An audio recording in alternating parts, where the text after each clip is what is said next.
வணக்க மக்களே, welcome to the venture show. இன்னைக்கு ஷோ நம்ம பார்க்க போகிறது தென் சென்னை அப்படின்ற தமிழ் மூவியோட ரிவ்யூ. இந்த படம் பார்த்திங்கன்னா ஆல்ரெடி தேட்டர்ஸில் ரிலீஸ் ஆன ஒரு படம். இப்போ இந்த படம் டென்ட் கோட்டா ஓடிடி ஆப்பில் அவைலபிளாக இருக்குது. இந்த படத்தை ரங்கா அப்படின்றவர் தான் டைரக்ட் பண்ணியிருக்காரு. அண்ட் ஆல்சோ இந்த படத்தில் லீட் கேரக்டரும் ப்ளே பண்ணியிருக்காரு. பொதுவாக நார்த் மெட்ராஸை மையமாக வச்சு ஏகப்பட்ட க்ரைம் ட்ராமா மூவிஸ் அப்படின்றது தமிழ் சினிமாவில் வந்திருக்கு. இந்த படம் சவுத் மெட்ராஸை மையமாக வச்சு அமைக்கப்பட்ட ஒரு க்ரைம் ட்ராமா மூவி அப்படின்னே சொல்லலாம். ஆக்சுவலாக இந்த படத்தோட ஸ்டார்டிங்லேயே தேவராஜன் அப்படின்ற ஒரு நபரை காட்டுறாங்க. இவர் முன்னாள் ரவுடியாக இருந்திருப்பார்.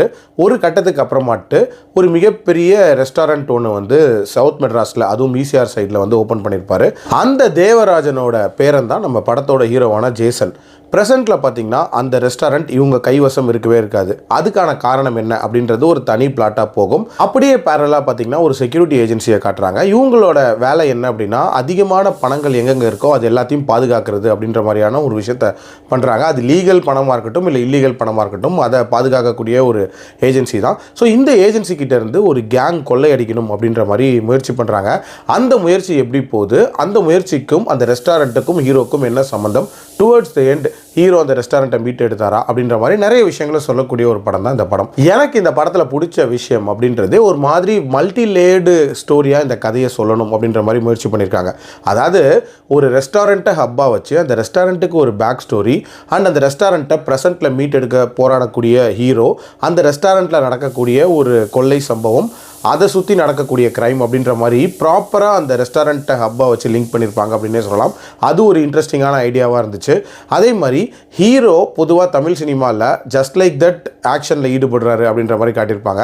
பட் இதில் ஹீரோ ஏன் அதை பண்ணுறாரு அப்படின்றதுக்கு ஒரு ஃப்ளாஷ்பேக் ஒன்று வச்சுருப்பாங்க. அது ஓரளவுக்கு இன்ட்ரெஸ்டிங்கான ஃப்ளாஷ்பேக்காக இருந்துச்சு.